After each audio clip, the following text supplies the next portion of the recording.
We're really blessed to have family and friends that are here this evening. And as my wife mentioned last evening in the little presentation, we're just so happy that that circle of friends has grown. Family and friends has grown. And as part of that family, I'd like to officially welcome Maria to the family now that the wedding has occurred. We're so happy about today. But Maria, now that you're part of the family, I'd like to ask you a favor. Okay. And that is to kind of look out after Michael going forward. And I'm going to explain a little bit why I'm asking that. When Michael was a kid, like a lot of kids, we didn't think he was real focused.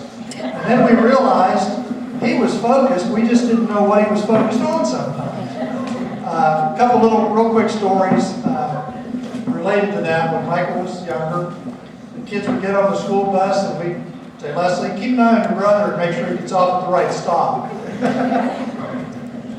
Another occasion had to do with an aerosol can of Pam and a lighter.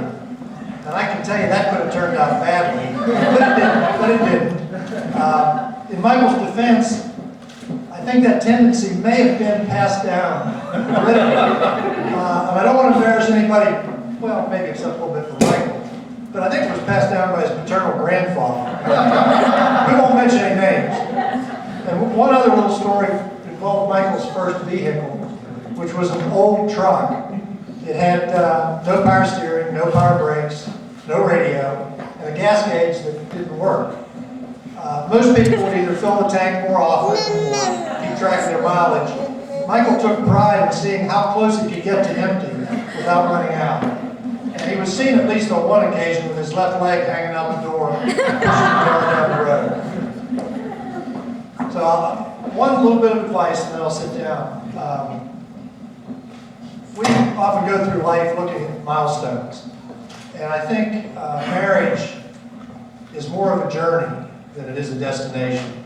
So my advice would be to you all is to enjoy the trip. Will you raise your glass with me and toast Michael and Maria to a long and happy life together. Congratulations.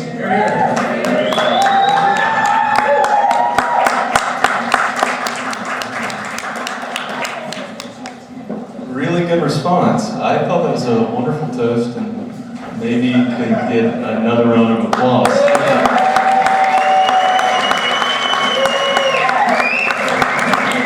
Appreciate that. Next up, I would like to introduce you to Kathy Minetti. And a round of applause, please. That's good.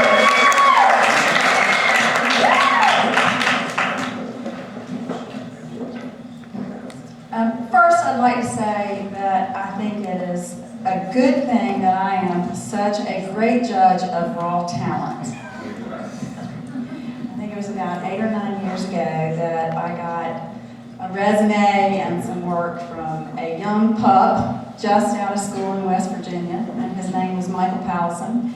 I was in Columbia, South Carolina, thinking, I don't know that I've seen a lot of creative talent come out of West Virginia, and I can say that because I'm from Southwest Virginia. But there was attached to that resume, believe it or not, a TV spot. And in that TV spot, I saw something that I said, wow, here's a really, really great idea, and I haven't seen one in a long, long time. So Michael made the trip from West Virginia to Columbia, South Carolina, and he joined our firm.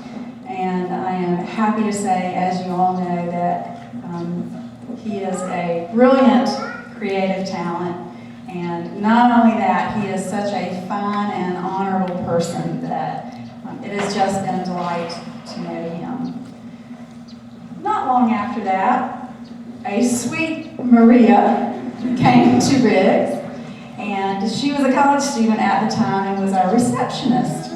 We loved having Maria because in the chaotic world of advertising, she was always just a beautiful and calming and peaceful influence on everything that happened in our business.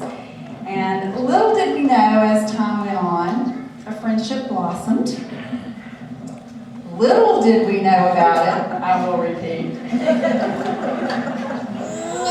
These two, as you know the story, sort of went their separate ways. Maria went on to graduate school, and Michael went on to Mad Monkey to continue to do brilliant work for us and many other people. And then they found their way back together.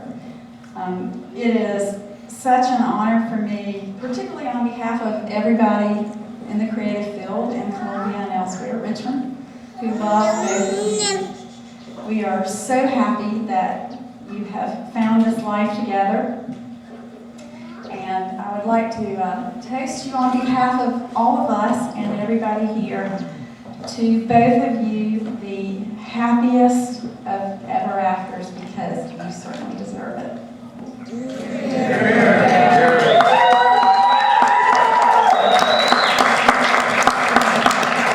Here's to you and his class.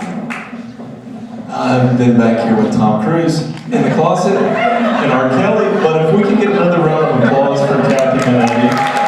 That was a great speech. It's not a contest about toasts. It's not a contest or a competition, but everybody has great points. Finally, I'd like to ask Ashley Cunningham. Please step forward. This is Michael's cousin, who we've all heard lots and lots about. I hope it's been good things and not embarrassing things. For those of you who don't know me, I am Michael's older cousin by 9 months. And he and I have always been very close. I feel very fortunate to have had somebody that I can always count on for a guy's opinion, despite his hair.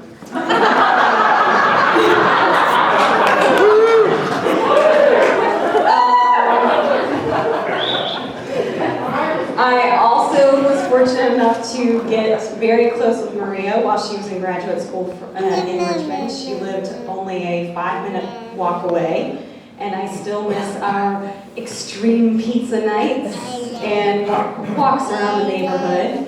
So tonight, she isn't just my cousin's wife. She's one of my best friends who happens to be married to my cousin.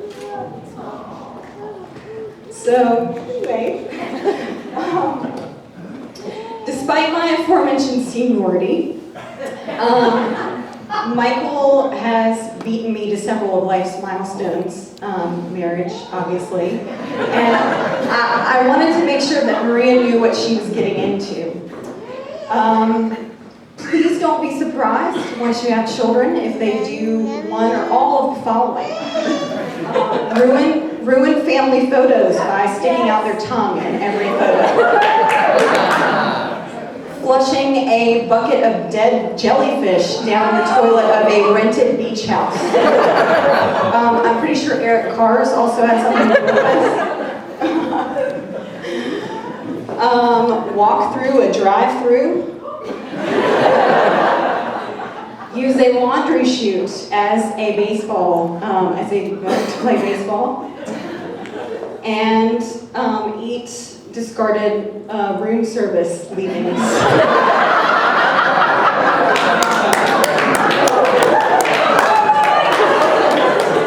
Long live West Virginia. On the same night I walked through the drive-thru. Exactly. Figure it out.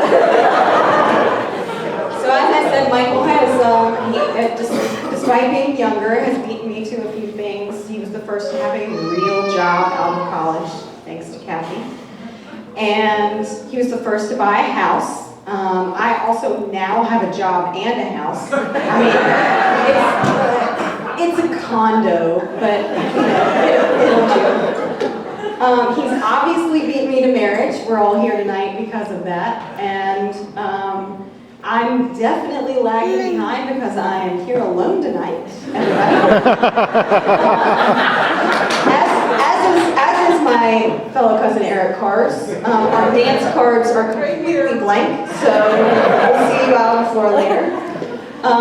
So in my book, Michael is an overachiever, and I can only hope that someday a date will lead to a relationship that will turn into a marriage that is as full of creativity, adventure, and love as yours is. I love you both. I can't say sing.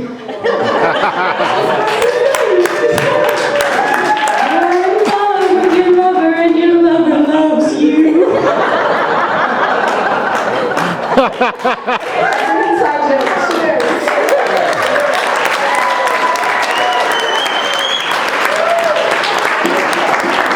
I think that's a standing ovation.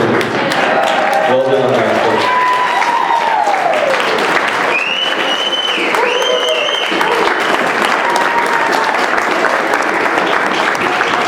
I swear I'll be the last person to talk for a while. We just want to say that we cannot thank you all enough for being here. There's really no other way to put it than it means the world to us. The degree people went to travel to get here and the things they put aside to be here,